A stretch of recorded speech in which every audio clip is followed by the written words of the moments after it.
저희가 지난주부터 요한복음을 강의하기 시작을 했습니다. 요한복음은 21장으로 이제 돼 있는데, 제가 지난주에 요한복음 1장, 특별히 1절에서 18절이 요한복음의 서문이고 이 부분이 가장 중요한 부분이다, 이렇게 이제 말씀을 드렸습니다. 자, 그래서 요한복음 1장은 여러 차례 이제 강의를 해야 될 그와 같은 토픽이 안에 들어있다, 이렇게 말씀을 드리고, 지난주에는 1절부터 3절에 나와 있는 말씀만 여러분에게 이제 선포했습니다. 1절 가서 보니까 처음에 말씀이 계셨다. 그래서 우리 사람이 생각할 수 있는 시간으로 생각하면 영원 전 과거, 이 말씀이라고 하는 이 존재는 영원 전 그 과거, 그 과거에 스스로 존재하신 분이다. 누가 만든 존재가 아니라는 거예요. 스스로 존재하신 분이고, 그 말씀이 하나님과 함께 계셨다. 그러니까 말씀과 하나님은 다른 인격체라는 거예요. 그래서 아버지 하나님, 그 다음에 아들 하나님 말씀이 서로 다른 그런 인격체로, 그래서 한 하나님이신데 세 분의 인격체로 존재하시는 삼위일체 하나님에 대해서 요한이 여기서 말씀을 전하고 있고, 그리고 궁극적으로 가서 보니까 그 말씀이 하나님이셨다. 그래서 예수 그리스도께서 하나님이셨다고 하는, 그냥 시작을 하면서 요한이 예수님은 내가 3년 반 동안 쫓아다니며 같이 식사하고 동고동락하고 이렇게 했던 그 예수님은 단순히 육신을 가진 사람이 아니라 그분의 존재는 영원 전부터 스스로 계신 아들 하나님, 말씀 하나님, 바로 그 하나님이다, 이렇게 이제 선포를 하고, 그 하나님이 어떤 일을 하셨냐, 3절에 모든 것이 그분에 의해 만들어졌으니 만들어진 것 중에 그분 없이 만들어진 것은 하나도 없다. 우주 공간에 있는 모든 해와 달과 별들과 우리 사람들과 이 땅에 존재하는 모든 것들, 이 모든 것들을 창조하신 분이 누구냐? 하나님이신데, 구체적으로 누구냐? 그 하나님이 바로 말씀이신 아들 하나님이신 예수님이시다, 이런 이야기를 이제 했습니다. 자, 요한복음 이제 강해를 제가 말씀드렸듯이 한 40번이고 이제 할 겁니다. 자, 요한복음을 저와 여러분이 이렇게 듣는 가운데, 여러분 이제 축구를 어디랑 하고 그러면은 먼저 아나운서가 나와서 오늘의 관전 포인트를 얘기해 줘요. 그렇죠. 오늘의 관전 포인트. 오늘 1시간 반이고 축구를 하는데 오늘은 이거를 집중적으로 좀 보셔야, 그래야 아마 축구 경기 보는데 도움이 될 거다. 관전 포인트. 그래서 제가 요한복음 강해를 하면서 여러분에게도 관전 포인트를 좀 드리려고 그래요. 그러니까 요한복음 1장부터 21장까지 왜 요한이 이걸 기록했냐? 예수님의 위대하심을 보라고 기록한 거예요. 예수님의 위대하심. 그냥 갈릴리 나사렛의 목수 정도 이런 걸로 보면 안 된다는 거예요. 예수님이 온 우주 공간보다 더 크신, 여러분 만들었으니까 더 크지 않아요, 예수님이? 그렇죠? 그 크신 그 예수님, 그 하나님을 봐야, 그래야 요한복음의 핵심이 여러분에게 전달이 될 수 있다는 겁니다. 자, 기독교는 뭐냐? 기독이라고 하는 말은 그리스도를 한자로 표현한 거예요. 그러니까 기독교는 그리스도교예요. 그리스도교. 그러니까 예수 그리스도를 믿는 그런 믿음 체계를 우리가 기독교라고 이야기합니다. 그러니까 우리 기독교의 믿음의 대상은 누구냐? 예수 그리스도예요. 하나님교라고 얘기하지 않아요. 기독교라 그럽니다. 그렇죠? 기독교라 그래요. 예수교라 그래요. 그리스도교라 그러는 거예요. 여기 믿음의 대상이 누구냐? 예수 그리스도입니다. 예수 그리스도. 자, 그럼 우리의 믿음의 대상이신 그 예수님, 그렇죠? 그 예수님, 그 대상이 엄청나게 크면 그럼 어떻게 돼요? 우리의 믿음이 그렇게 커지는 거예요. 근데 우리가 믿는 예수님을 그래서 시시한, 그제 옆에 있는 친구나 아내나 남편 정도, 그렇죠? 애완견 정도로 이렇게 예수님이 그렇게 생각이 되면 저와 여러분이 아무리 굳건한 믿음을 가지려고 해요. 여러분, 애완견한테 무슨 믿음을 주시겠어요? 여러분이 밥을 줘야 되는데. 그래서 여러분이 밥을 안 주면 애완견 죽잖아요. 그렇죠? 예수님은 그저 내 옆에 쫓아다니는 그냥 펫 정도로 이렇게 생각을 하면 저와 여러분이 아무리 믿음 생활을 잘 하려고 해도 믿음 생활이 안 됩니다. 그러니까 저와 여러분이 믿음 생활하면서 좀 굳건한 믿음을 가지고, 그렇죠, 삶의 변화가 생기고 정말 사람에게 기쁨이 되고 하나님께 영광이 되는 이런 믿음 생활을 좀 해봐야 되겠다, 이렇게 결심을 하시잖아요. 우리 예수님 믿으면 그런 마음을 갖게 됩니다. 자, 그럼 그게 뭐가 있어야 되냐? 내가 섬기는 그 예수님이 위대해야 그 일이 가능해지는 거예요. 여러분 아시겠죠? 내가 섬기는 그 하나님, 그 예수 그리스도가 이 세상의 어떤 것과도 비교할 수 없을 정도로 정말 말 그대로 무한대의 그 세상보다 더 크신 그런 하나님으로 우리 가운데 인식이 돼야, 그래야 우리가 올바른 믿음 생활, 굳건한 믿음 생활, 삶이 변하는 그런 믿음 생활, 그런 분이래야 저와 여러분이 모든 걸 내걸고 쫓아갈 수 있는 그와 같은 존재가 되기 때문에 저와 여러분의 믿음 생활이 확고하게 될 수가 있는 거예요. 그래서 이번 요한복음 강해를 통해서 저도 마찬가지고 여러분도 마찬가지고 예수님이라고 하는 분의 영어로 greatness, 위대하심, 그 위대하심을 우리가 살펴보는 이런 계기를 가지면 아마 평생토록 기억에 남는 그와 같은 강해가 되지 않겠는가, 이렇게 이제 생각이 됩니다. 우리 믿는 사람들의 믿음의 고백을 이렇게 함축해 놓은 유명한 신앙 고백이 있습니다. 그 신앙 고백을 보통 장로교인들이 만든 웨스트민스터 신앙 고백이다, 그렇게 이야기합니다. 거기 가면 사람이 존재하는 목적이 기록이 돼 있어요. 저와 여러분 지금 이 땅에 살고 있잖아요. 사람이 존재하는 목적은 뭐냐? 목적이 여러 가지가 있어요. 그 중에 으뜸 가는 목적은 영원토록 하나님께 영광을 돌리고, 그 다음에 또 그 다음에 뭐냐? 영원토록 그분을 즐거워하는 거라는 거예요. 하나님을 즐거워하는 거예요. 우리가 좋은 집이 있으면 즐겁잖아요. 좋은 차가 있으면 즐겁잖아요. 좋은 교회가 있으면 즐겁잖아요. 기쁘잖아요. 이렇게 같은 생각을 가진 사람들하고 만나면 기쁘잖아요. 그렇죠?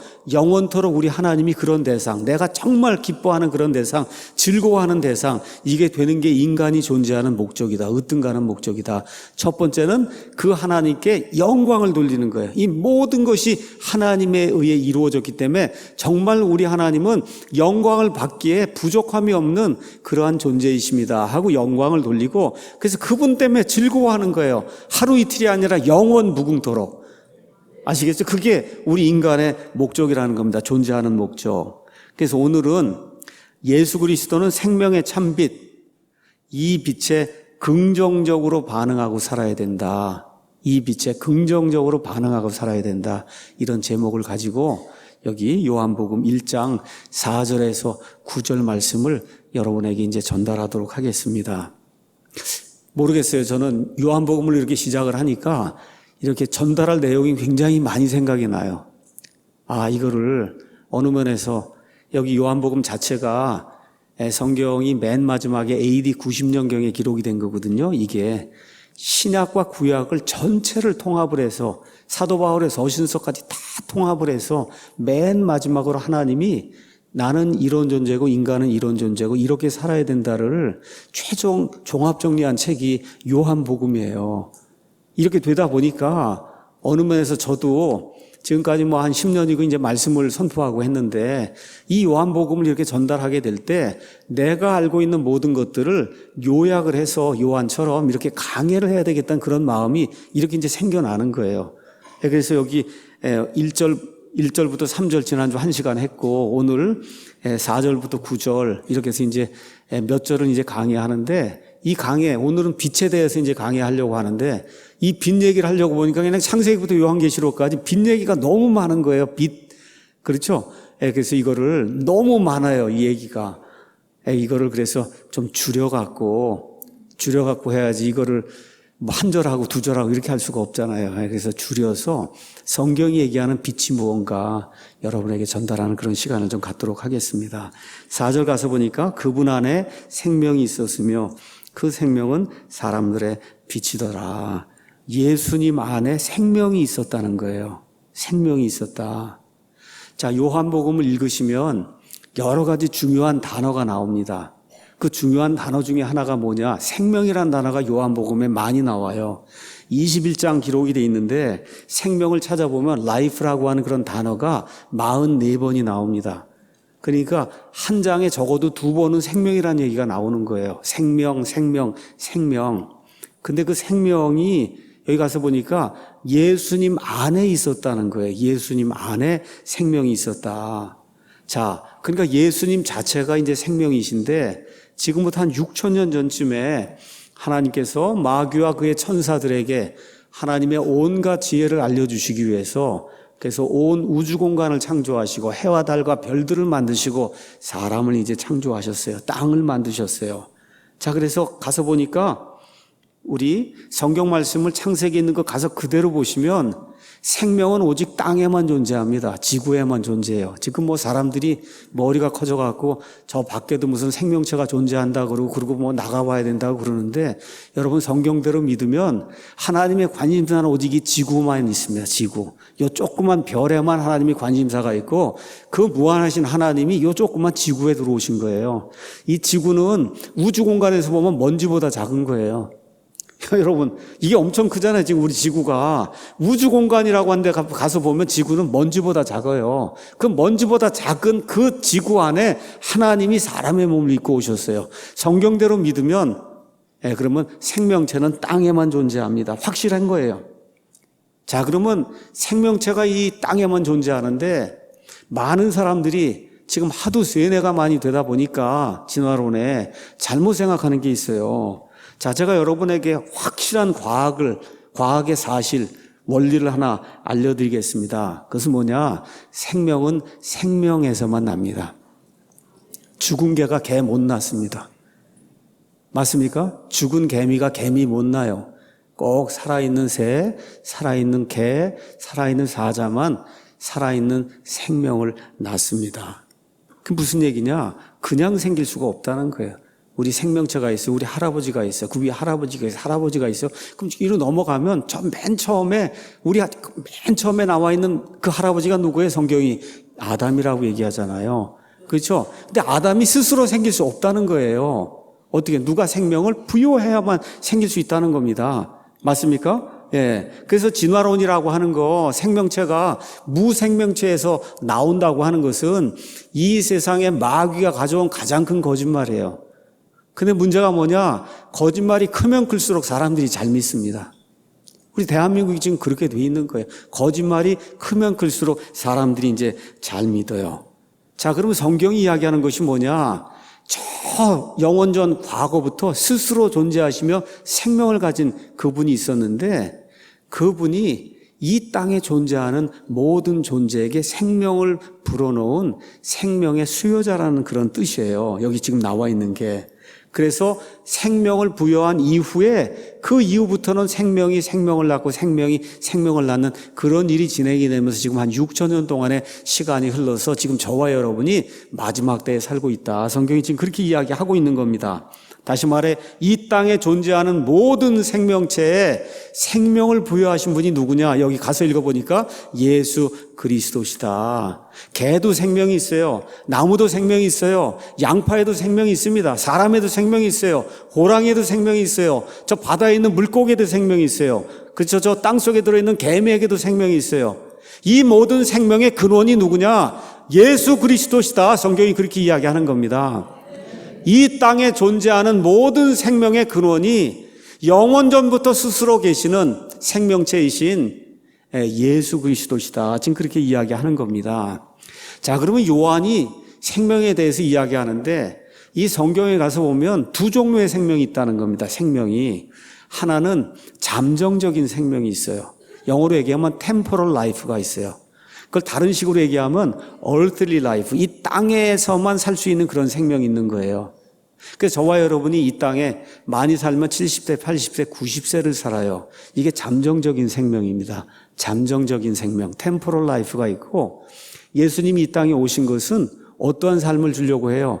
영원한 생명. 우리가 그거를 eternal life라고 얘기했어요. 영원하다고 하는 그 얘기는 뭐냐? 땅에 속하지 않고 천상에 속했다는 뜻이에요. 땅에 속한 거는 잠정적인 거고 천상에 속해서 하나님 나라에 속한 것은 영원하다 이야기할 때 그거를 eternal life라고 이야기하는 겁니다. 근데 이 eternal life의 특성이 뭐냐? 영구히 존속이 되는 거예요. 영구히. 그래서 여기 요한복음에 가서 보면 예수님이 우리에게 주시는 그 생명은 eternal life일 뿐만 아니라 everlasting life, 영구히 존속이 되는 그런 생명이다. 그래서 이 땅에 잠정적으로 존재하는 생명의 근원도 예수님이시고 그래서 이 땅에 존재하는 모든 존재가 다 그 예수님의 생명 때문에 존재하고 이 사람들 가운데 그 생명을 주시고 우리의 죄를 해결해 주시는 바로 그분을 우리의 구원자요, 우리의 아버지로 받아들이게 될 때 그 구원자께서 본인이 가지고 계신 영원한 삶, 그렇죠? 영원한 생명, everlasting, 영존하는 그런 생명을 우리에게 거저 부여해 주신다. 이런 이야기가 지금 요한복음의 기술이 되고 있는 거예요. 그래서 요한복음은 어떻게 그 생명을 얻을 수 있느냐, 그 생명을 얻을 수 있는 방법에 대해서 이제 우리에게 이야기를 해주고 있는 겁니다. 자, 그럼 한번 이렇게 생각을 해보시죠. 우리 인간 생명에 반드시 필요한 그런 필수적인 요소가 뭐가 있을까? 일단은 빛이 있어야 사람이 살 수 있어요. 빛은 태양에서 지금 오는데, 여러분 지금 태양과 이 지구 사이에 거리가 있거든요. 그 태양이 1km만 저 뒤로 물러가든지 뭐 10km만 뒤로 물러가면 이 땅에 존재하는 모든 사람 다 죽습니다. 생명체가 죽어요. 그러니까 빛이 있어야 사람이 이제 살 수가 있어요. 두 번째 뭐가 있어야 되냐? 공기가 있어야 살 수가 있어요. 그렇죠? 세 번째 물이 있어야 살 수가 있어요. 네 번째 음식이 있어야 살 수가 있어요. 핸드폰 없어도 살 수 있습니다. 맞죠, 여러분? 자동차 없어도 살 수 있어요. 집 없어도 살 수 있습니다. 그렇죠? 살 수 있어요. 근데 이 네 가지가 없으면 인간이 생명을 유지할 수가 없어요. 근데 생명을 주신 분이 누구냐? 예수님이거든요. 그 예수님이 네 가지를 다 주시는 거예요. 가서 보니까 뭐라고 써 있냐? 4절에 그 생명은 사람들의 빛이라는 거예요. 아, 그러니까 예수님이 빛을 주시는 분이구나. 사람에게 꼭 필요한 빛을 주십니다. 이런 태양빛과 같은 물리적인 빛도 주시고, 사람은 그와 같은 물리적인 빛에 의해서만 사는 게 아니라, 사람이 빵으로만 사는 것이 아니라 하나님의 입에서 나온 모든 말씀, 그렇죠? 이것에 지금 산다 그랬거든요. 그 말씀이 빛입니다. 그래서 그 빛이 있어야 돼요. 두 번째, 사람에게 공기가 있어야 돼요. 그 예수 그리스도의 영이 어떤 분이냐? 생명의 숨을 주시는 성령님이라고 성경이 이야기하고 있어요. 그래서 그 생명의 숨, 호흡을 주시는 그 성령님에 의해서 다시 태어나야, 그래야 영원한 생명을 얻을 수 있다는 거예요. 요한복음이 또 뭘 얘기하냐? 우리에게 반드시 물이 있어야 된다는 겁니다. 그래서 지금 요한복음이 우리에게 얘기해 주는 게 뭐냐? 예수님이 바로 영구히 솟아나는 영원한 생명수라고 우리에게 이야기하는 거예요. 요한복음이 또 우리에게 뭘 얘기하냐? 우리는 사람이 빵이 있어야 된다는 겁니다. 음식이 있어야 된다. 근데 우리 예수님이 뭐라 그래요? 나는 하늘에서 내려온 생명의 빵이라고 이야기하는 거예요. 그래서 우리 인간의 생명을 유지하는 데 필요한 빛이라든지 공기라든지 물이라든지 음식, 이 모든 것의 원천이 바로 예수 그리스도시다 하는 물리적인 원천일 뿐만 아니라 영적인 근원이 바로 예수 그리스도시다라고 요한이 요한복음을 시작하면서 지금 4절에 우리에게 이야기하고 있는 겁니다. 다시 한번 읽어볼게요. 그분 안에 생명이 있었다. 저와 여러분의 생명이 예수님 안에 있었다는 것. 예수님에게서 우리가 생명을 부여받았어요.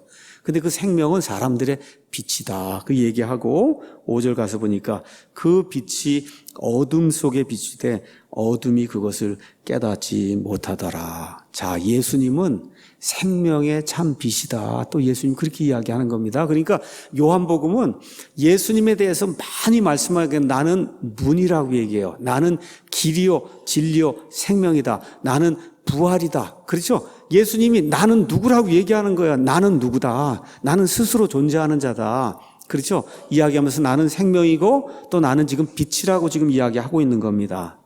자, 요한복음에 또 하나의 특징이 있어요. 뭘 얘기하느냐 하면, 지금 저와 여러분이 살고 있는 이 세상은 선과 악이, 빛과 어둠이 공존하며 갈등을 일으키는 그런 구조를 가진 이와 같은 공간이다. 자, 영원전 과거가 있다 그랬어요. 뭐만 있어요? 선만 있는 거예요. 선만 있습니다. 자, 그런데 하나님이 만든 창조물 가운데 여기 이 루시퍼라고 하는 이와 같은 이 그룹이 하나님을 대적해서 죄를 짓는 그런 일이 생기고, 그렇게 되면서 하나님께서 이 모든 하늘의 천사들에게 하나님의 지혜를 보여주시기 위해서 이 땅과 우주를 만들면서 우리가 지금 1초, 2초, 3초 이렇게 느끼는 시간이 이 안에 들어오게 된 거예요. 그리고 결국 어떻게 됩니까? 이 시간이 마무리가 되고 다시 새 하늘과 새 땅이 되는 거예요. 그럼 영원의 관점에서 보면 이 땅에 시간이 존재하는 건 이거 한 점도 안 되는 거예요, 지금. 그렇죠? 그 점도 안 되는 그 짧은 이 기간 안에 이 땅 안에서는 뭐가 존재하냐? 선과 악이, 어둠과 빛이 공존한다. 그 어둠을 물리치기 위해서 우리 예수님이 지금 이 땅에 들어오시는 내용이 이 안에 기록이 되어 있는 거, 아주 엄청난 그런 스케일로 지금 사도 요한이 이 말씀을 기록하고 있는 겁니다. 그래서 요한일서 1장 5절에 가서 보면 하나님은 빛이시다. 그분 안에는 어둠이 전혀 없다. 자, 누가복음 22장 53절 가서 보면 마귀는 어둠의 권세를 잡은 자다. 어둠. 그렇죠? 빛과 어둠이 지금 이 시간에는 갈등을 일으키기 위해서 하나님이 허락하셨어요. 마귀가 마음껏 한번 해보라고, 내가 나를 이길 수 있는지 마음껏 한번, 사람들도 유혹하고 악한 일들 다 하고 이렇게 해서 마음껏 한번 나한테 도전해보라고 지금 하나님이 허락해 주신 이 시간이 지금 저와 여러분이 살고 있는 이 세상이에요. 그렇죠? 그래서 이 세상에는 빛과 어둠이 공존하고 있어요.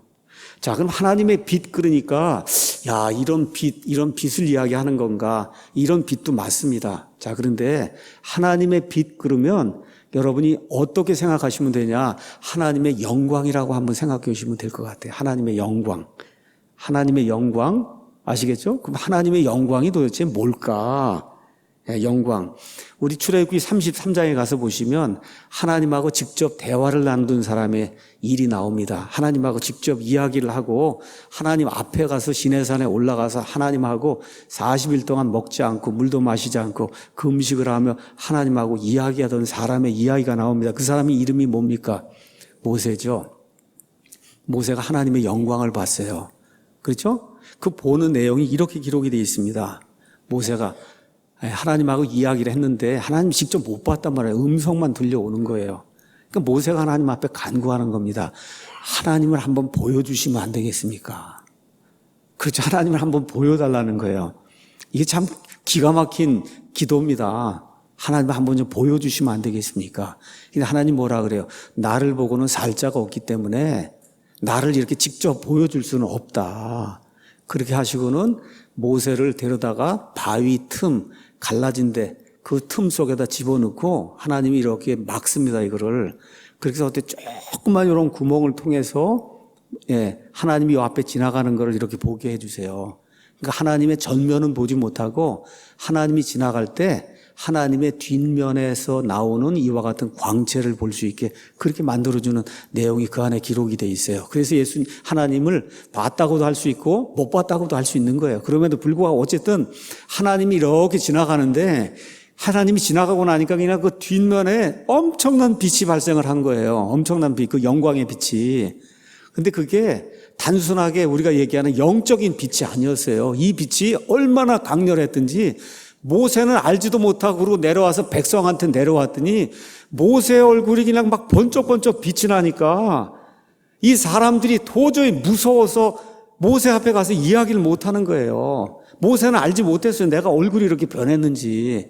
그렇죠? 그렇게 되니까 당신 얼굴이 이렇게 빛나가고 우리가 도저히 이야기를 나눌 수가 없습니다. 그래서 어떻게 했어요? 앞에다가 베일을 가리고 백성하고 이야기하고 하나님 앞에 가서 다시 얘기할 땐 베일을 거두고 이런 이야기가 나오죠. 그렇죠? 그러니까 하나님의 이 영광이라고 하는 것 자체가 말 그대로 사람이 표현할 수 없을 정도의 그와 같이 엄청난 그런 빛이에요. 근데 그 빛이 사람 눈에 보기에도 이렇게 물리적인 그런 빛으로 이게 비춰져서 하나님하고 만나고 난 이후에는 어떻게 되세요?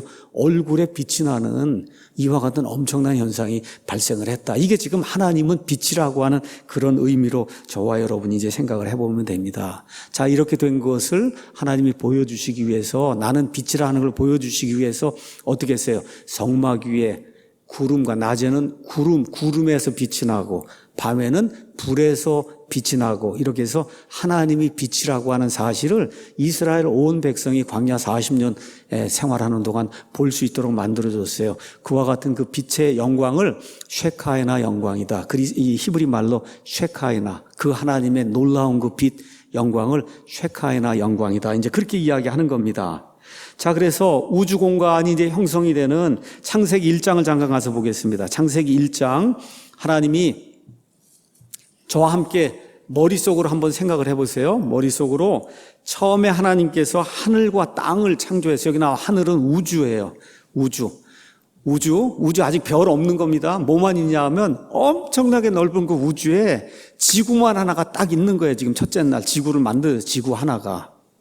한번 생각해 보세요. 엄청나게 무한대 공간 안에 지구가 하나 지금 땡그랑하고 이렇게 지금 만들어져 있는 거예요. 지구가. 근데 지금 어떤 상태냐? 완전히 암흑 상태예요. 빛이라고는 하나도 없는 상태. 여러분 한번 상상을 해보세요. 그렇죠?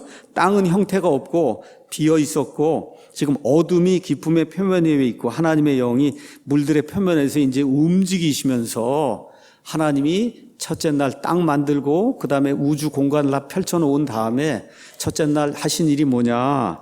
하나님께서 이르시되 빛이 있으라 하고 이렇게 말씀하니까 빛이 있었고 하나님이 그 빛을 보시니 좋았더라. 여러분 무한대 이런 공간, 우리 사람이 생각할 때 무한대 공간에 지구가 있었는데 새까만 거예요. 흑암천지. 거기 하나님이 빛이 있으라 딱 이야기하니까 온 우주 공간이 빛으로 꽉 차는 그런 일이 발생했다는 거예요. 여러분 이해하시겠어요? 이렇게 해서 빛이 왜 그래요? 빛의 근원이 하나님이시기 때문에 하나님이 그냥 말씀만 하시니까 그렇죠. 빛이 생겨나는 이런 아름다운 일이 이 우주 공간을 만든 첫 번째 날에 있었다. 지금 그렇게 이제 이야기하는 겁니다. 자, 그러면 그 상태에서 빛이 있으라 딱 하는 순간에 빛이 확 들어와 버렸잖아요. 여러분, 빛의 특성이 뭐냐? 어둠이 견디지 못합니다. 여러분, 새까만 그런 공간에 요만한 거라도 빛이 들어오면 절대 어둠이 견디지 못해요. 빛의 특성이에요. 하나님이 왜 빛이라고 이야기하냐? 하나님은 어두운 거, 악한 거, 더러운 거, 사악한 거, 지저분한 거. 그렇죠? 이건 하나님이 견디지 못해. 하나님 앞에 들어가면 그냥 딱 깨끗이 제거가 된다. 여러분, 깨끗이 제거가 된다는 거예요. 지금 하나님 그걸 지금 말씀해 주시는 거예요. 우리는 늘 빛 가운데 살기 때문에 이 빛이 얼마나 놀라운 이런 역할을 하는지 잘 모릅니다. 과거에 이제 기록을 가서 보시면 이런 기록이 있어요. 2차 세계대전이 진행되는 가운데 영국 런던에 하루는 완전히 정전이 돼서 하나도 빛이 없었던 때가 있었다는 거예요. 빛이 전혀 없었다. 자, 이런 그 시점에 어떤 사람이 우리 성냥 아시죠? 성냥불을 하나 요만한 걸 켜잖아요. 요만하잖아요, 성냥불. 그렇죠? 이 빛이 이렇게 켜지면은 30km 상공에서도 그 빛이 보인다는 거예요. 그게 빛의 위력이에요, 그게. 그 빛의 위력이, 요 조그만 빛이 완전한 어둠이 있는 그 세상에서는 30km 밖에서도 그 빛이 보이는 거다. 하나님의 권능에 대해서 사람들이 이제 좀 착각을 하기 때문에 하나님의 권능에 대해서 제가 잠깐 말씀을 드리겠습니다. 우주는 우리 사람이 보기에는 무한대의 공간입니다. 하나님께는 아무것도 아니지만 사람이 보기엔 무한대의 공간이에요. 이 무한대 공간 속에 빛이 이렇게 흘러갑니다. 빛의 속도가 얼마쯤 되냐? 1초에 30만 킬로미터를 흘러가요. 빛이 1초에 30만 킬로미터. 제가 말하는 음성은 1초에 340m 가요. 340m.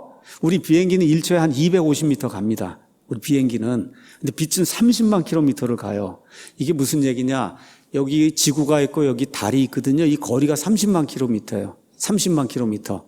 그리고 오늘 저녁에 가서 저와 여러분이 달을 한번 보시잖아요. 달을 이렇게 딱 보는 순간에 거기 빛이 있잖아요. 그 빛은 1초 전에 생긴 거예요. 달에서 1초 전에 생긴 빛을 우리가 보는 거예요. 여러분 이해하시겠습니까? 예. 자, 그런데 어느 정도로 이 우주가 넓으냐? 빛이 수백 년, 수천 년을 가도 끝이 없는 겁니다. 그렇게 넓은 거예요. 자, 그래서 너무 이 우주가 넓다 보니까 킬로미터 이런 걸로 해서는 도저히 이 우주의 크기를 얘기를 할 수가 없는 거예요. 그래서 1년 동안 빛이 간 거리가 얼마냐? 그게 9조 4,600억 킬로미터를 가는 거예요. 빛이 9조 4,600억 킬로미터. 그러니까 많은 우주 연구하는 그런 과학자들이 뭘 이야기하느냐? 그 건너 밖에 별들이 있는데 그 별들이 지금 빛을 지금 보내오고 있다는 겁니다. 그러면 그 빛을 지금 보면 그건 무슨 얘기예요? 엄청나게 오래전에 발생된 빛이 지금 오고 있는 거예요. 그래서 빛이 와서 우리가 보는 순간에 이미 그 별은 없어져 있다는 거예요. 그래서 이러한 논리를 가지고 그래서 계산을 해봤더니 온 우주 공간이 200억 년이 됐다. 그렇게 이야기를 하는 겁니다. 주장을. 왜 빛이 날아오는 이런 속도를 다 가지고 계산해봤더니 200억 년이 됐다. 왜 이런 일이 생기냐? 하나님을 사람하고 똑같이 생각하기 때문에 그런 거예요. 하나님을 사람하고 똑같이 그렇게 생각하게 되면 여기 뭐라 그래요? 하나님이 빛이 있으라 하니까 온 우주 공간에 빛이 찬 거예요. 온 우주 공간에 빛이 찬 겁니다. 이거를 자꾸 빛이 날아오는 속도를 가지고 사람이 생각하듯이 생각하니까 이걸 200억 년이라고 이야기하는 거예요. 아니에요. 그게 아니야. 온 우주 공간에 찬 게 1초에 빛이 있으라는 그 순간에다 찬 거예요. 하나님의 역사가 그렇습니다. 여러분, 아담을 하나님이 이 정자와 난자가 만들어서 30년 지난 다음에 그런 아담을 만들었어요? 아니면 아담을 만들었는데 이미 완전히 성숙한 아담을 만드셨어요?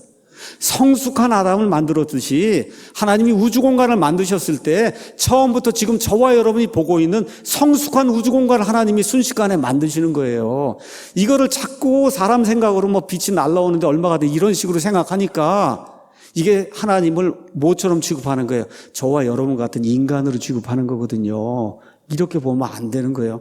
성경의 하나님은 그거를 초월하시는 분이다. 그래서 하나님이 이 땅과 우주 공간의 모든 것들을 말씀으로 지으시고 첫째 날에 빛이 있으라고 할 때 온 우주 공간을 빛으로 채워서 지금과 같이 성숙한 것 같은 우주 공간을 하나님이 만드신다는 거예요. 자, 그러면 빛이 들어가면 어떤 일이 일어나냐? 제가 말씀드린 것처럼 빛과 어둠은 공존할 수가 없습니다.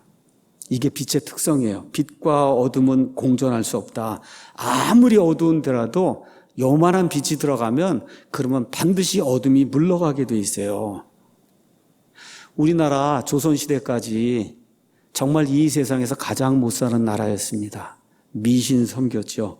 얼마나 백성이 무지했는지 알 수가 없습니다. 특히 조선시대 말기에는 전 국민의 30% 40%가 노비에 그냥 돈 주고 사고 파는 이러한 노예의 그런 나라였어요. 주자학 사상에 빠져서 산업공상, 계급체계 이렇게 해서 말 그대로 지금처럼 상업하고 공업하고 이래서 경제를 일으키고 뭐 이렇게 하는 건 아주 이 세상에서 잡놈들이 하는 거고 그렇죠? 그저 사서삼경이나 읊고 이렇게 해야 된다고 하는 이런 데 빠져서 400~500년 동안 하다 보니 말 그대로 국가가 도탄에 빠져서 어려움을 당할 수밖에 없는 그와 같은 상태. 쉽게 얘기하면 사람이 사람답게 살 수 없는 그런 시대가 조선시대입니다. 조선시대. 자, 이러던 시대가 있었어요. 그런데 그러던 시대에 이 우리나라를 방문했던 외국의 방문객이 여러 나라를 다 방문해 봤지만 이렇게 형편없는 나라, 살기 어려운 나라는 처음이다. 조선 땅 서울에 와봤더니 왕궁 외에는 2층짜리 건물이라는 게 아예 없다는 겁니다. 이 한성 이 내부 안에 전체가 다 똥천지고 이렇게 지저분해서 위생적으로 살 수 없는 이런 나라에 어떻게 사람이 사는가 이러던 때가 있었어요. 100년 전쯤에. 근데 미국은 똑같은 100년 전쯤에 정확하게 얘기하면 90년이나 100년이나 마찬가지인데 여러분 엠파이어 스테이트 빌딩 아시죠? 100층이 넘는 세계에서 그래도 가장 커다란 그런 빌딩인데 이거를 어떻게 만드셨는지 알아요? 설계를 2주에 한 거예요. 2주에 설계하고 2년 만에 100층이 넘는 빌딩을 만들어 놓은 거예요. 우리나라 지금 2층짜리 빌딩이 하나도 없는데 100층이 넘는. 동시에 어떤 일을 했냐? 우리 지금 해저 터널 지금 만들고 그러잖아요. 1927년, 지금부터 한 80, 90년, 100년 전에 이미 뉴욕 섬을 연결하는 홀랜드 터널이니 이런 터널을 만들던 이러한 시대가 있었어요. 이 미국 사람들이 이 기독교 정신을 가지고 왜 이런 일이 가능하냐? 예수님의 복음이 들어가면 사람이 깨는 거예요. 지식이 늘어나요. 이 세상 지식뿐만 아니라 하나님 아는 지식, 그 지식 안에 모든 과학과 기술을 운영할 수 있는 모든 게 다 들어가 있기 때문에 하나님의 빛이 들어가면 국가가 잘 살 수밖에 없는 거예요. 이렇게 돼서 이 국가가 1884년에 여기 인천 제물포항에 들어와서 복음의 빛을 우리 땅에 비춰주기 시작했어요. 그 이후부터 이 땅이 미신에서 벗어났어요. 무지에서 벗어나기 시작했어요. 우상 숭배에서 벗어나기 시작했어요. 노예 시대에서 벗어나기 시작했어요. 이렇게 되면서 교육기관이 형성이 됐어요. 이승만과 같은 애국자가 나오기 시작했습니다. 의료기관이 만들어지기 시작했어요. 많은 사람들이 죽음 가운데서 여러 가지 병 가운데서 구출되는 그런 아름다운 일이 생기기 시작한 거예요. 무엇이 들어와서 그래요? 예수 그리스도의 복음의 빛이 들어오게 될 때 이 땅에 1884년 이후부터 하나님의 빛이 이 땅에 들어오기 시작하면서 나라가 개화가 되고 좋은 교육자들이 생겨나고 선각자들이 생각이 나고 또 어떤 일이 생겼어요. 3.1 운동이 일어날 때도 거의 대다수 그 일을 주도했던 그런 모든 사람들이 기독교인이라고 하는 그런 사실 우리가 부인할 수 없는 겁니다. 1948년 8월 15일에 이승만 대통령을 중심으로 어떤 사람들이 이 나라를 세웠어요. 기독교인들이 세운 겁니다, 여러분. 기독교 가치에 근거해서, 하나님의 빛의 가치에 근거해서, 인권의 가치에 근거해서 이 나라를 세우게 된 겁니다. 자, 이렇게 돼서 우리가 지난 100년 동안, 물론 대한민국은 1948년 8월 15일이지만 조선 말기, 그 다음에 일제 식민지 그 거치면서 지난 한 100년 동안 이 나라의 개화, 발전을 이룬 가장 큰 세력이 뭐냐? 기독교입니다, 여러분. 이걸 부인하는 사람 아무도 없을 거예요. 이건 역사적인 사실입니다. 왜 그러냐? 이 모든 것에 교회가 관련이 돼 있어요.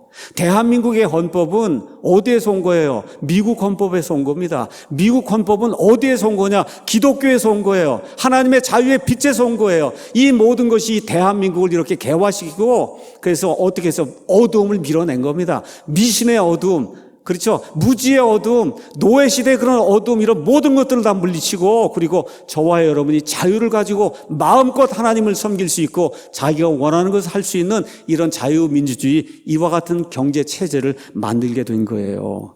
그러니까 다시 말씀, 빛이 들어가면 어떻게 어둠이 물러가는 거예요. 그걸 뭘 보고 알 수 있냐? 우리 대한민국의 역사를 보면 저와 여러분이 알 수 있는 거예요. 그래서 대한민국은 하나님의 빛이 마귀의 어둠을 물리치고 이루어낸 하나님의 업적입니다. 반대가 있어요. 저 위에 북한이라는 데가 있어요. 저거는 저 어둠 속에서 마귀가 만들어 놓은 마귀의 산물입니다, 여러분. 이걸 보고도 깨닫지 못하면 그러면 정말 죽을 수밖에 없는 거예요, 국민이. 그래서 빛이 들어가면 반드시 어둠이 물러가는 그런 일이 생긴다. 그래서 우리 기독교인들이 이 대한민국의 역사를 자랑스럽게 여겨야 돼요. 하나님의 빛의 역사입니다, 여러분. 저 위는 마귀의 어둠의 역사고, 그래서 하나님의 빛의 역사가 이 땅에서 예수님 재림하실 때까지 그대로 유지가 되고 발전이 될 수 있도록 저와 여러분이 자나깨나 하나님께 간구하며 하나님의 은혜를 구해야 됩니다. 공산주의, 사회주의 세력을 물리치고 하나님의 이 빛이 이 국가 안에서 환하게 비칠 수 있도록 저와 여러분이 간절하게 하나님 앞에 기도해야 되는 겁니다. 자, 그런데 이 빛이 두 가지 요소가 있어요. 하나는 물리적인 빛이 있어요. 물리적인 빛. 이건 어둠을 물리치는 거예요. 자, 그런데 빛은 영적의 차원의 빛이기도 합니다. 영적인 차원의 빛. 다시 말씀드립니다. 물리적인 빛이 들어가면 어둠은 견디질 못해요. 그런데 사람에게 영적인 빛이 비치잖아요. 그러면 하나님이 사람에게 주신 게 뭐냐면 자유의지. 이 자유의지를 가지고 빛을 의도적으로 거부하는 그런 일이 사람들 가운데는 생길 수 있다는 겁니다. 가서 보니까 이렇게 돼 있잖아요.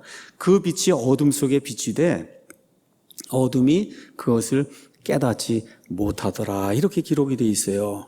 그러니까 인간 내부에 어둠이 있는데 인간 내부의 어두움은 하나님의 빛이 비춰도 사람이 자유의지를 가지고 싫습니다 하고 물리치면 그러면 이 빛이 그 안에 들어가서 어두움을 물리치지 못하는 일이 발생한다는 거예요. 사람들 가운데는. 여러분, 물리적인 빛은 불가능합니다. 빛이 들어가는데 어둠이 어떻게 남아있을 수 있어요? 근데 사람 속에 있는 어두움은 이 사람이 그 빛을 어떻게 대하느냐에 따라서 그 빛이 일을 할 수도 있고 하지 못할 수도 있다는 거예요. 이게 지금 성경에 이렇게 요약이 되어 있습니다. 고린도후서 4장에 가서 보니까 이렇게 기록이 되어 있어요. 4장 3절에 만일 우리의 복음이 가려졌다면 그것은 잃어버린 자들에게 가려졌느니라. 이 땅에 구원받지 못하고 지옥불 속으로 들어가는 그런 사람들이 있는데 복음이 가려졌다는 거예요. 왜 그러냐? 그들 속에서 이 세상이신 마귀가 믿지 않는 자들의 마음을 가리는 거예요. 마음을 가려서 하나님의 형상이신 그리스도의 영광스러운 복음의 빛이 그들에게 비치지 못하도록 가로막는다는 거예요. 그 인간의 자유의지와 함께 작용을 해서 그걸 가로막는 거예요. 우리는 우리 자신을 선포하지 아니하며 오직 주님이신 그리스도 예수님과 또 예수님으로 인해 너희의 종된 우리 자신을 선포하노니 빛에게 명령하사 어둠 속에 빛을 비추게 하신 그 하나님, 창세기 1장에 나와 있는 그 하나님께서 우리 마음에도 빛을 비추사 예수 그리스도의 얼굴에 있는 하나님의 영광을 아는 빛을 주셨다는 거예요. 모든 사람에게 그 빛을 주셨다는 거예요. 그런데 마귀가 그 사람들의 마음을 가리고 그와 동시에 우리의 사람 속에 마음이 같이 결합을 해서 그 빛이 들어오는 걸 막는 일이 생긴다는 겁니다. 이렇게 되면 이 사람들이 여전히 어둠 속에 거할 수밖에 없다. 성경이 그렇게 이야기하는 거예요. 자, 그래서 요한이 뭐라고 이야기하냐? 3장에 가서 보니까 이렇게 기록이 되어 있습니다. 요한복음 3장에 18절에 그래서 사람들이 정죄받는 이유가 그를 믿는 자는 정죄를 받지 아니하거니와 믿지 않는 자는 하나님의 독생자 이름을 믿지 아니하였으므로 이미 정죄를 받았다. 정죄는 이것이니고 빛이 세상에 왔을 때 사람들이 자기 행위가 악함으로 빛보다 어둠을 더 사랑한 것이니라. 예수님 믿지 않는 그 사람들의 정죄의 이유가 뭐냐? 빛이 왔어요. 비춰줬습니다. 근데 어두운 게 더 좋다는 거예요. 죄 짓고 사는 게 더 좋다는 거예요. 그렇죠? 그렇게 해서 물리쳐버린다는 거예요. 물리쳐버린다. 이는 악을 행하는 자마다 자기 행위를 책망받을까 염려하여 빛을 미워하고 또 빛으로 나오지 아니하기 때문이라. 그러나 진리를 행하는 자는 빛으로 나오나니 이것은 자기 행위와 또 그 행위가 하나님 앞에서 이루어졌음을 나타내려 한다. 그러니까 진리를 행하려고 하는 사람은 빛으로 나온다는 거예요. 그렇죠? 그렇지 않은 사람은 진리를 거부하고 빛이 들어오는 걸 차단하는 이 두 종류의 사람이 있다고 이야기하는 거예요. 이런 사람을 가리켜서 디모데전서 4장 2절이 뭐라 그래? 양심의 화인을 맞은 사람이다. 양심을 인두로 다 지진 거예요. 그러니까 어떻게 양심이 작동을 안 하는 거예요. 양심이 작동을 안 해요. 우리가 지난 한 달 동안 그런 사람을 봤습니다. 양심이 인두로 지져져서 인두로 지져져 갖고 이거 가서 빛으로 다 모든 사실을 다 보여줘도 나는 모른다. 나는 전혀 알지 못한다. 나하고 상관없다. 한 달 내내 지금 그러고 있거든요. 빛이 들어와도 여러분 하나님이 시청각 교육시켜 주신 거예요. 아, 저런 사람이 있구나. 여러분 봤잖아요. 저런 사람이 있구나. 저렇게 명백하게 증거를 갖다 대도 나는 모른다. 그렇죠? 나는 알지 못합니다. 그냥 모든 일이 다 자연스럽게 기적적으로 돼서 이렇게 모두 되고 다 된 거지 나는 전혀 관여한 게 없다. 그렇죠? 이런 사람을 한 달 동안 하나님이 볼 수 있게 선물로 이렇게 허락을 해준 겁니다. 가족 사기단 이렇게라고 이제 사람들이 이야기하는데 하도 답답은 저는 청문회 이런 거 보지 않습니다. 시간 낭비거든요. 이건 뻔한 얘기인데. 그래서 이제 차 타고 오는데 유튜브에 맨 마지막인지 언제인지 그 여상규 그 위원장이 점잖게 이렇게 타일 넣는 그 내용이 이렇게 5분짜리가 나오길래 한번 좀 들어봤어요. 저는 이분 목소리 듣는 것도 싫어요. 아주 싫습니다. 목소리 듣는 거. 근데 거기 가서 보니까 그분이 그렇게 이야기하잖아요. 일가족이 지금 다 구속될 그런 위기에 놓였는데 법무부 장관이 뭐가 그렇게 중요하냐. 그렇게 그분이 묻잖아요. 그렇죠? 일가족이 지금 일망타진돼 갖고 지금 완전히 다 죽게 됐는데 이 장관이 무슨 소용이 있냐. 그렇죠? 근데 어때요? 전혀 요동하지 않아요. 이런 사람이 양심에 화인을 맞은 거예요. 빛이 들어가도 그렇죠. 어둠이 거부를 하는 거예요. 이게 아니라고. 이 사회주의, 공산주의의 경도가 되면 그런 일이 생기는 겁니다. 양심이 작동을 하지 않는 거예요. 예수님이 뭐라 그러세요? 한 사람의 혼이 온 세상 우주 만물보다 더 귀중하다. 그렇잖아요. 그 혼이 구원을 받으려면 양심이 작동을 해야 되는 거예요. 양심이 작동을 해야 되는데 그 양심이 화인을 맞으면 그런 사람처럼 되는 거다. 근데 이번에 그 사람에게 비춘 빛은 사람들이 조사해서 이렇게 한 조그만 빛이에요. 큰 빛도 아니에요, 이게. 하나님 앞에 가서 쓰면 그냥 태양빛 앞에 적나라하게 모든 것이 사람들의 모든 것이 나타나는 그런 때가 있어요. 그때는 모른다 못하는 때가 있습니다, 여러분. 나는 몰랐다 이런 거 못하는 데가 있어요. 그래서 조심하고 두려워하라고 성경이 이야기하는 거예요. 그런 사람을 진리를 따라 사는 사람이라고 성경이 얘기하는 거예요. 하나님을 생각하면 두려워서 고치겠습니다. 잘못했습니다. 그렇죠. 법무부 장관 안 하겠습니다. 이렇게 나가야 그게 정상이거든요. 그렇지 않습니까 여러분? 그게 정상이잖아요. 그게. 그런 사람을 하나님이 받아주시는 거예요. 그런 사람 무슨 죄를 지었든지 하나님이 잘못했습니다. 회개하겠습니다. 하나님의 은혜로 고쳐주십시오. 이런 사람, 양심이 작동하는 그런 사람, 빛이 들어올 때 긍정적으로 반응하는 그 사람을 하나님이 지켜주시고 도와주시는 거예요. 9절 가서 보니까 어떤 말씀이 나와 있냐. 9절에 이렇게 기록이 되어 있습니다. 그 빛은 참빛으로 세상에 들어오는 모든 사람을 비추느니라. 많은 사람들이 항변합니다. 나는 그런 빛을 받은 적이 없습니다. 그 사람도 마찬가지고 나는 그런 빛을 받은 적이 없다. 성경이 뭐라 그래요? No! 뭐라고 얘기해요? 그 빛은 참빛으로 세상에 들어오는 모든 사람 100% 사람에게 빛을 비춰서 하나님이 존재하시고 하나님이 심판하신다는 사실을 하나님이 누구나 다 알 수 있도록 그렇게 만들어 주셨다고 성경이 이야기하는 거예요. 그러니까 하나님 앞에 가서 나는 그런 빛을 받아본 적이 없습니다. 그렇게 이야기할 수가 있어요, 없어요? 없다는 겁니다. 없다는 거예요. 그 내용이 로마서 1장 18절에서 20절에 기록이 되어 있습니다. 로마서 가서 보니까 이렇게 기록이 되어 있어요. 19절에 하나님을 알만한 것이 그들 속에 분명히 드러나 있다. 하나님께서 그들에게 보여주셨다는 거예요. 어떻게 알게 되냐? 그분의 보이지 아니하는 것들, 하나님의 심판과 하나님의 공의와 하나님의 두려움과 이런 모든 것들, 하나님의 권능은 세상의 창조 이후로 분명히 보이며 하나님이 만드신 창조물을 통해 깨달아 알 수 있기 때문에 그렇기 때문에 그들이 변명할 수 없다. 성경이 그렇게 이야기하고 있는 겁니다. 하나님의 창조 세상 해와 달과 별들과 이 창조 세상을 보면 하나님이 계신다는 것을 누구나 다 알 수 있다는 거예요.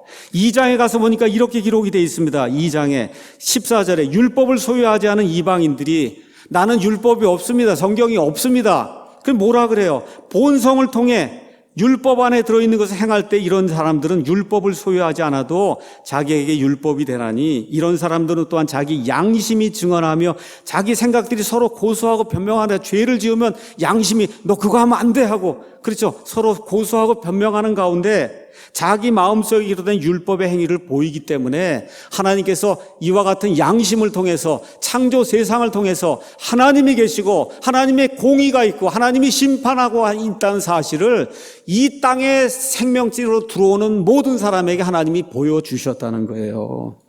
그래서 아마존 밀림에 사는 그 야만인이든지 아프리카 밀림에 사는 식인종이든지 다 할 수 있다는 겁니다. 하나님이 보여주셨기 때문에 극악무도한 스탈린이든지 히틀러라든지 모택동이든지 김일성, 김정은이도 다 할 수 있다는 거예요. 하나님이 계신다고 하는 사실, 심판한다는 그런 사실. 성경 가서 하나님의 법칙을 살펴보면 이와 같은 양심의 증언과 이 창조세계의 증언을 통해 하나님이 계신다는 사실을 알고 구원받기 원합니다. 하나님을 더 알기 원합니다. 하나님이 더 큰 계시를 보여주고 더 큰 계시를 보여주고 결국은 사람을 보내셔서 그 사람이 구원에 이를 수 있도록 복음을 선포해 주신다고 성경이 우리에게 이야기해 주고 있는 거예요. 자, 그런데 어둠 속에 있는 자들이 하는 일이 그 안에 이제 기록이 되어 있습니다. 로마서 1장 21절에 그들이 하나님을 하나님을 알면서도 그분을 하나님으로 영화롭게 하지도 아니하고 감사하지도 아니하며 오히려 자기들의 상상 속에서 허망해지고 그들의 어리석은 마음이 어두워져서 스스로 지혜롭다고 선포하면서 어리석은 자가 돼서 뭘 만들어요? 하나님 대신에 메뚜기가 하나님이라 그러고 소가 하나님이라 그러고 쥐가 하나님이라 그러고 마리아가 하나님이라 그러고 부처가 하나님 이런 악한 일들을 하기 시작을 한다는 거예요. 자, 이렇게 되니까 하나님이 어떻게 그렇게 보여주고 알려줘도 모든 사람이 다 그렇게 하니까 어떤 일이 생기냐. 28절에 그들이 자기 지식 속에 하나님 두기를 싫어해. 하나님이 있는데도 없는 것처럼 투명인간처럼 갖다 버리니까 하나님은 어떻게 하냐. 하나님께서도 그들을 버림받은 생각에 내주사 합당하지 못한 일들, 죄악을 짓는 그런 일들을 그럼 마음껏 한번 해보고 살아라 하고 하나님이 내치시는 그런 일이 발생을 했다는 거예요. 그렇죠? 자, 이렇게 되니까 이게 뭐야? 버림받은 생각에 놓였다는 건 무지의 때. 그러니까 그런 가운데서는 구원받은 사람이 하나도 안 생기는 그런 때를 하나님이 만들어 놓는다는 거예요. 여기에 사례가 어디에 나와 있냐? 창세기 6장에 가서 보시면 노아의 때가 나옵니다. 노아의 때에 대해서 창세기 6장 5절에 사람이 상상하는 모든 게 다 악이라 그랬어요. 여러분 아직은 그렇지 않은데 노아의 때는 사람의 상상하는 모든 게 다 악이에요. 하나님이 버림받은 생각에 내어놓으니까 그 당시 인구가 5억이고 얼마가 됐는데 구원받은 사람이 딱 8명이에요 여러분. 구원받은 사람이 딱 8명이에요. 5억이고 6억이고 인구 중에 모든 사람이 악을 행하기 때문에 하나님이 그대로 내버려 두는 거예요. 이게 뭐예요? 하나님의 악의 죄의 악순환이 발생을 하다 보니까 그런 일이 생긴 거예요. 그래서 5억 6억에 살던 그 노아시대 사람 가운데 단 8명만 구원받는 그러한 아픔이 이 땅에 있었다는 거예요. 이게 무서운 일입니다 여러분. 그런 시대가 홍수 이후에도 어떻게 이어졌어요? 바벨론 사람들, 그렇죠? 이집트 사람들, 그리스 사람들, 로마 시대 사람들, 우리나라로 이제 천주교 암흑 시대 사람들, 그렇죠? 우리나라 이야기하면 고조선, 그렇죠? 삼국시대, 고려, 신라, 그렇죠? 이거 넘어오면서 조선 말기 1884년에 복음의 빛이 들어올 때까지 거기 살던 모든 사람들이 자기들의 버림받은 생각 속에 살며 하나님을 추구한 사람이 없었다고 이야기하는 겁니다, 여러분. 하나님을 추구한 사람이 없었어요. 이 대한민국 이 땅에, 이 조선반도 이 땅에 1884년에 하나님의 복음의 빛이 여기 들어오기 시작한 거예요. 그러니까 하나님의 법칙은 살려주려고 노력을 하는데 하나님 지식 안에 그걸 두기를 원치 않고 온 국민이 다 그렇게 나가면 버림받은 생각 속에 내두면 그 나라와 그 시대의 모든 사람들이 그냥 자동으로 멸망할 수밖에 없는 선택을 해서 그 길로 나가기 때문에 그런 일이 발생을 한다는 거예요. 근데 중요한 게 있어요. 지금이 마지막 때다. 마지막 때가 뭐라 그래? 노아의 때와 같다 그랬어요. 노아 시대 수억 사람들 가운데 8명 구원받았는데 지금 저와 여러분이 사는 시대가 바로 이런 시대로 가기 때문에 저와 여러분이 확실히 믿음에 서고 우리 아이들이 확실히 믿음에 서서 하나님을 아는 그 지식 안에 거해야지 하나님을 지식 속에 두기를 거부하면 이와 같은 일이 생긴다. 기억을 해야 되는 겁니다. 마지막 하나, 우리는 그 빛의 증인이다. 6절에서 8절 가서 보니까 이렇게 기록이 되어 있습니다. 6절에서 8절 읽겠습니다. 하나님께서 보내신 사람이 있었는데 그의 이름은 요한이더라. 바로 그가 증언하러 왔으니 이것은 그 빛에 대해 증언하여 모든 사람이 자기를 통해 믿게 하려 함이라. 그는 그 빛이 아니요 그 빛에 대해 증언하도록 보내어진 자다. 어둠이 판치던 세상, 예수님이 오시던 그런 시대, 그렇죠? 이집트, 그리스, 로마 다 어디 가운데 살았어요? 어둠 가운데 살았어요. 그렇죠? 빛을 수용하는 자가 거의 없었어요. 예수님 당시에도 마찬가지예요. 예수님이 빛으로 이 땅에 오실 때 전령사가 하나 나타났어요. 그 전령사의 이름이 침례자 요한이다. 요한은 그 이름의 뜻이 뭐예요? 하나님은 은혜로우시다. 하나님은 은혜로우시다를 증언하도록 나타난 사람이 나타났다는 거예요. 근데 가서 보니까 뭐라 그래요? 하나님이 보내셨다, 그를. 하나님이 보내셨으니까 하나님의 성품과 속성을 보여주는 그와 같은 전령사가 나타났다는 겁니다. 근데 그 전령사가 어떻게 표현이 되어 있어요? 베프티스트, 침례자 이렇게 되어 있는데 원래 더 길게 번역을 하면 침례 주는 자 이래야 되는 겁니다. 침례 주는 자. 그렇죠? 침례를 주는 자 요한이 나타나게 됐다. 그 요한의 사역이 누가복음 3장에 이제 기록이 되어 있습니다. 누가복음 3장. 거기 가서 보니까 누가복음 3장에 어떤 말씀이 이제 기록이 되어 있냐. 침례자 요한이 나타나서 한 일이 뭐예요? 회개에 합당한 열매를 맺는 그런 삶을 살아야 된다. 회개에 합당한 열매. 그 다음에 침례자 요한이 증언한 내용이 뭐예요? 나는 그리스도가 아니다. 그렇죠? 앞으로 그리스도께서 오시는데 그 오시는 예수님이 성령 침례를 주셔서 믿는 자들에겐 성령 침례를 주시고 믿지 않는 자들에겐 지옥 불 속에 들어가는 불침례를 주는 그런 분이 반드시 나타나신다. 요한복음 1장 31절에 가서 보니까 나는 이스라엘 백성에게 그분을 메시아로 드러내기 위해서 침례를 준다. 이렇게 기록이 되어 있어요. 유명한 말씀이 요한복음 3장 30절에 기록이 되어 있습니다. 그분은 반드시 흥하여야 하고 나는 반드시 쇠하여야 한다. 이 말씀을 전하는 요한이라고 하는 그런 증언자가 나타났어요. 이 어두운 시대에 그 빛의 증언자로 요한이 등장을 한 거예요. 지금 이 마지막 시대, 대한민국의 이 어두움, 이 시대 속에 하나님이 저와 여러분을 증인으로 보내신 겁니다. 여러분 믿습니까? 요한 이 사도행전 1장에 나와 있는 것처럼 오직 성령님께서 너희에게 임하신 뒤에 너희가 권능을 받고 예루살렘과 유대와 사마리아와 땅끝까지 이르러 뭐가 된 내 증인이 돼야 된다고 이야기하지 않습니까? 저와 여러분이 그런 증인이 되려고 하면 어떤 사람이 돼야 되냐? 어둠에서 빛으로 들어온 말 그대로 전향한 경력이 있어야 되는 겁니다. 이번에 전향을 안 했다 그러던데 보니까 전향을 해야 하는 그런 경력이 있어야 되는 거예요, 여러분. 전향을 해야 되는 겁니다. 전향. 어둠에서 돌아섰습니다. 사회주의, 공산주의에서 민주주의로 돌아섰습니다 하는 전향이 있어야 되는 거예요. 어둠에서 빛으로 들어와서 그래서 어떻게 돼요? 그분의 증인이 돼야 되는 거예요. 저와 여러분이. 증인이 되려면 조건이 뭐냐? 침례자 요한이 했던 것과 똑같아요. 하나님이 은혜로우신 것을 맛을 보고 깨달은 사람이라야 되는 겁니다, 여러분. 하나님의 은혜를 맛을 보고 깨달은 적이 있어야지 여러분이 증언을 할 수 있는 거예요. 이 바나나가 맛있다. 여러분 먹어봐야 말을 해줄 거 아닙니까? 그렇죠. 하나님이 은혜로우신 것을 먹어보신 적이 있어야, 느껴보신 적이 있어야 증인이 되는 거예요. 맞죠? 하나님이 보내셨으니까 하나님의 품성이 나타나는 사람이래야 하나님의 증인이 될 수 있는 겁니다. 회개에 합당한 열매가 나타나야 돼요. 남편이든 아내든 부모 자식 간에든 교회 안에서든 사회생활을 하는 가운데 그렇죠. 하나님의 은혜로우심을 맛보고 회개한 증거가 나타나야 되는 거예요. 그렇죠. 또 뭐라고 얘기해야 되냐? 나는 그리스도가 아니다. 특히 목사는 분명히 얘기해야 되는 겁니다. 나는 그리스도가 아니다. 그거 얘기할 수 있어야 돼요. 그리스도의 영광을 내가 대신 찬탈해 가면 그건 하나님의 증인이 될 수 없는 거예요. 또 뭘 증언해야 되냐? 침례자 요한이 내 뒤에 오시는 분이 있다.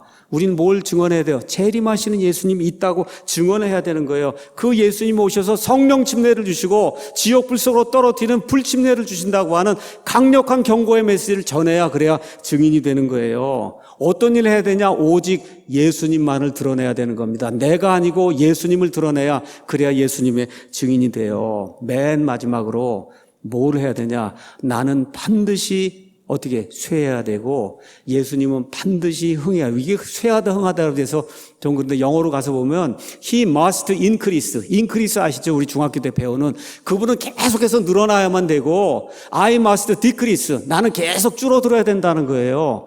우리 교회 이런 사역이 예수님은 점점 존귀하게 되고 우리는 점점 쭈그라들어서 예수님의 영광이 드러난 그런 일이 되는 일을 해야 예수님의 증인이 되는 거다. 그렇게 이야기하는 겁니다. 바로 구원받은 사람, 바로 예수님을 증언하는 그런 사람, 이런 사람이 돼야 하나님의 일을 감당한다는 거예요. 제가 두세 가지만 묻고 마치겠습니다. 여러분, 예수님의 생명, 그 생명을 맛보고 은혜롭다고 느끼신 적이 있습니까?